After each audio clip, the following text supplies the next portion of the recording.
ഇപ്പോൾ മനുഷ്യൻ്റെ പ്രായമല്ല, അതായത് മനുഷ്യൻ്റെ ചിന്താഗതിയാണ് പ്രായമാവുന്നത്. അപ്പോൾ മമ്മൂക്കയെ സംബന്ധിച്ചിടത്തോളം മമ്മൂക്കയുടെ തിങ്കിങ് പ്രോസസ്സും തോട്ട് പ്രോസസ്സും still young, very young. So naturally I can't find much of difference. ഇപ്പോൾ എൻ്റെ കാര്യങ്ങളിൽ ഞാനും I am also elderly man. Actually speaking I am old, but my thinking I want to be with youngsters. I want to be with അവരുടെ ചിന്തകളും അവരുടെ ഇത് share ചെയ്ത് പോകാമെന്നുള്ളതാണ് എൻ്റെ ആഗ്രഹം. അതുകൊണ്ടല്ലേ ഞാൻ രാജേഷിലൂടെയൊക്കെ വർക്ക് ചെയ്യുന്നു. നമ്മൾ വളർന്നു വരുമ്പോൾ ഞങ്ങൾ വളരെ ലക്കിയായിരുന്നു. കാരണം ഞങ്ങൾക്ക് ഒരുപാട് നല്ല സിനിമകൾ കാണാനുള്ള അവസരം ഉണ്ടായിരുന്നു. മലയാളത്തിൽ നല്ല സിനിമകളുണ്ടായ കാലഘട്ടത്താണ് ഞങ്ങൾ വളർന്നത്. അതുപോലെ തന്നെ വിദേശ സിനിമകൾ ഞങ്ങൾക്ക് ഇത്രയും സൗകര്യങ്ങൾ ഉണ്ടായിരുന്നില്ല അന്ന് കാണാൻ. എങ്കിലും ഫിലിം ഫെസ്റ്റിവൽ മൂവ്മെൻ്റ് ഉണ്ടായിരുന്നു. അതുപോലെ തന്നെ നമ്മളെ സംബന്ധിച്ചിടത്തോളം അന്ന് നമുക്ക് പഠിച്ച് വരണമെന്നുള്ള ആഗ്രഹങ്ങളും എന്താണ് സിനിമ, എന്താണ് യഥാർത്ഥ സിനിമ, പിന്നെ മറ്റുള്ളവരെ റെസ്പെക്റ്റ് ചെയ്യാനുള്ളൊരു എന്താ പറയുക, നമ്മുടെ ഒരു സങ്കല്പം, കൾച്ചർ അല്ലെങ്കിൽ നമ്മുടെ ഒരു സംസ്കാരം, അത് വളരെ കൂടുതൽ നമ്മുടെ ജനറേഷനിൽ ഉണ്ടായിരുന്നു എന്ന് തോന്നുന്നു. പക്ഷേ ഇന്നത്തെ ജനറേഷനിൽ ഉള്ളത് അപ്ഫ്രണ്ടാണ്. They don't hide it, they just say it. And especially when Facebook came then anybody can say anything what they want. അങ്ങനൊരു സംഭവം വന്നുപോയി. പക്ഷേ ആ സമയം അവർ കുറച്ചുകൂടെ ക്രിയേറ്റീവായിട്ടും കുറച്ചുകൂടെ തിങ്കിങ് ആയിട്ടും കുറച്ചുകൂടെ നല്ല സിനിമകൾ കാണാനായിട്ടൊക്കെ ഉപയോഗിച്ച് കഴിഞ്ഞാൽ ഇറ്റ് വിൽ ബി നൈസ്. ഇപ്പോൾ ഞാനിപ്പോൾ നാളൊരു ചെറിയൊരു എക്സാമ്പിൾ ഉണ്ടായി. ഒരു പയ്യൻ എനിക്കൊരു മെസ്സേജ് അയച്ചു. അപ്പോൾ ഞാൻ അവനായിട്ട് തിരിച്ച് കമ്മ്യൂണിക്കേറ്റ് ചെയ്തു. Then he started communicating and finally he's put it in the Facebook saying that it was a wonderful day for me because I got lot of advices and my thinking process got changed എന്ന് പറഞ്ഞിട്ട്. So it is interacting, it's more interacting with youngsters. You will also learn, they will also learn. പക്ഷേ ആ generational ഡിഫറൻസിൽ ഞാൻ പറഞ്ഞു കുറേ കൂടെ വായനാശീലം, കുറേ കൂടെ മറ്റുള്ളവരെ അംഗീകരിക്കാനുള്ള അല്ലെങ്കിൽ റെസ്പെക്റ്റ് ചെയ്യാനുള്ള, ബഹുമാനിക്കാനുള്ള ഒരു എന്താ പറയുക മനസ്സ്, അതൊക്കെ വേണ്ടതാണ്. അതാണ് ഏറ്റവും കൂടുതൽ വേണ്ടത് ഇന്നത്തെ ജനറേഷനെന്ന് എനിക്ക് തോന്നുന്നു. അപ്പോൾ എൻ്റെ ഒരു പോയിന്റ് ഓഫ് വ്യൂ എന്താണെന്ന് വെച്ച് കഴിഞ്ഞാൽ ഇപ്പോൾ എല്ലാ കലാസൃഷ്ടികളും നന്നാവണമെന്നില്ല. സോ എവരി കലാസൃഷ്ടി ക്യാൻ ബി, ഒരു സൃഷ്ടി ഭയങ്കര ഭംഗിയാകുമ്പോൾ മറ്റേ സൃഷ്ടി നന്നാവില്ല എന്ന് വരാം. പക്ഷേ അതേ സൃഷ്ടി നെക്സ്റ്റ് സമയത്ത് വേറൊരാൾ ചെയ്യുമ്പോൾ അത് നന്നാവും. സോ ദർ ഇസ് നോ എന്താ പറയുക ഒരു സ്റ്റാൻഡേർഡ് ഫോർമാറ്റ് ഒന്നും ക്രിയേറ്റിവിറ്റിക്കില്ല. അപ്പോൾ അതുകൊണ്ട് തന്നെ നല്ല സിനിമയാണോ ചീത്ത സിനിമയാണോ എന്നുള്ളതല്ല question is everybody should go and watch the film.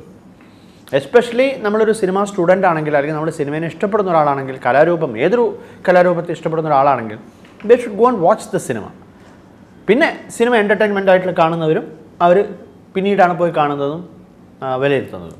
അല്ല, ഇതിൻ്റെ ഒരു മ്യൂസിക് എന്ന് പറയുന്നത് ഞങ്ങൾ കൂടുതൽ ഉപയോഗിച്ചത് സ്ട്രിങ്സാണ്. സ്ട്രിങ്സ് ലൈവാണ്. നമ്മൾ സാധാരണ കാണുന്ന ഒരു ബഹളം, ഡ്രംസും അങ്ങനെയുള്ള സാധനങ്ങൾ ചെയ്യാതെ ലൈവായിട്ട് സ്ട്രിങ്സ് പ്രോഗ്രാം ചെയ്ത് സ്ട്രിങ്സ് ഉണ്ടാക്കി നൊട്ടേഷൻസ് എഴുതി സ്ട്രിങ്സ് നമ്മൾ വെസ്റ്റേൺ ക്ലാസിക്കൽ മ്യൂസിക് ചെയ്യുന്ന ഒരു പാറ്റേണിലാണ് ഇതിൻ്റെ മ്യൂസിക് ചെയ്തിരിക്കുന്നത്. അത് കാരണം അത് it will touch, it's about you, it's about me. So I am asking things, so it is touching me here in the heart.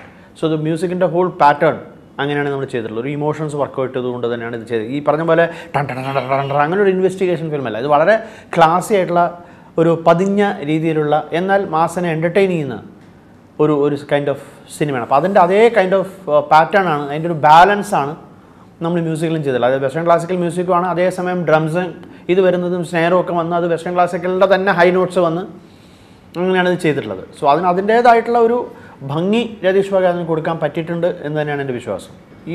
Every cinema or every cinema will live for ever എന്നാണ്. അതായത് cinema on screen it lives for ever.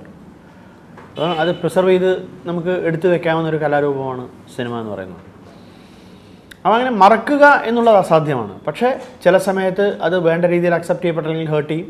ചില സമയത്ത് അത് നന്നായിട്ട് accept ചെയ്യപ്പെടുമ്പോൾ ഭയങ്കരമായിട്ട് ഇഷ്ടം തോന്നും.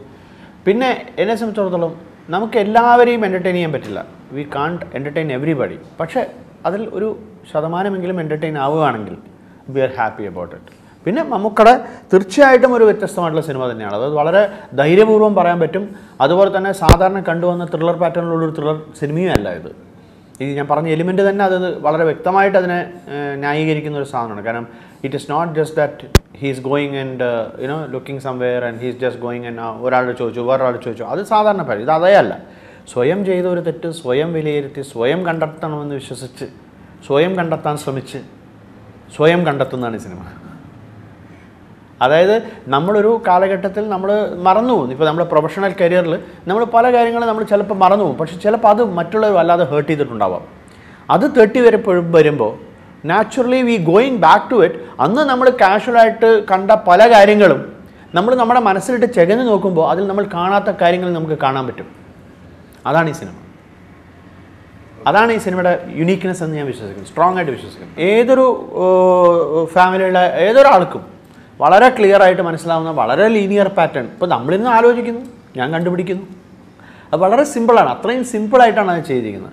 നമ്മൾ ഒരാളടുത്ത് പോയി ചോദിക്കാതെ നമ്മൾ സ്വയം കണ്ടെത്തുന്നു, അത്രയുള്ള വ്യത്യാസം. പക്ഷേ കണ്ടെത്തുന്നത് വളരെ ക്ലിയർ ആയിട്ട് കമ്മ്യൂണിക്കേറ്റ് ചെയ്ത കാര്യങ്ങളാണ്. അതിൽ കമ്മ്യൂണിക്കേഷന് യാതൊരു പ്രശ്നവും ഉണ്ടായിട്ട് തോന്നുന്നില്ല എനിക്ക്. ഇപ്പോൾ ആൾക്കാർക്ക് അത് പടം കിട്ടുന്നുണ്ട്, കമ്മ്യൂണിക്കേറ്റ് ചെയ്യപ്പെടുന്നുണ്ട് സാധനം. അല്ല, ഇതിപ്പോൾ Silence if you really look at it's a very big commercial mass film.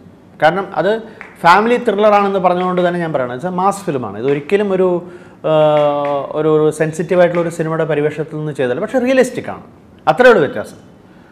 ഒരു സാധാരണ സിനിമയിൽ പറയുന്ന പോലെ ആ ഒരു ആർട്ടിഫിഷ്യൽ ഡയലോഗുകളൊന്നും പറയാതെ വളരെ റിയലിസ്റ്റിക് ആയിട്ട് പോയിട്ടുള്ള ഒരു നല്ല റിയലിസ്റ്റിക് സിനിമ, അതായത് കമേഴ്ഷ്യൽ സിനിമ. ആദ്യം തൊട്ട് അവസാനം വരെ സസ്പെൻസ് നിലനിർത്തി സസ്പെൻസ് മനസ്സിലാക്കാതെ കൊണ്ടുപോയ ഒരു സിനിമ തന്നെയാണ്. പിന്നെ സാധാരണ കൺവെൻഷണൽ സിനിമ നമ്മൾ സസ്പെൻസ് മനസ്സിലായി ഉടനെ സിനിമ എന്ത് ചെയ്യും. പക്ഷെ ഇവിടെ അങ്ങനെയല്ല. ഇവിടെ സസ്പെൻസ് മനസ്സിലായ ഉടനെ തന്നെ വീണ്ടും അത് തുടരുന്നുണ്ട് പടം.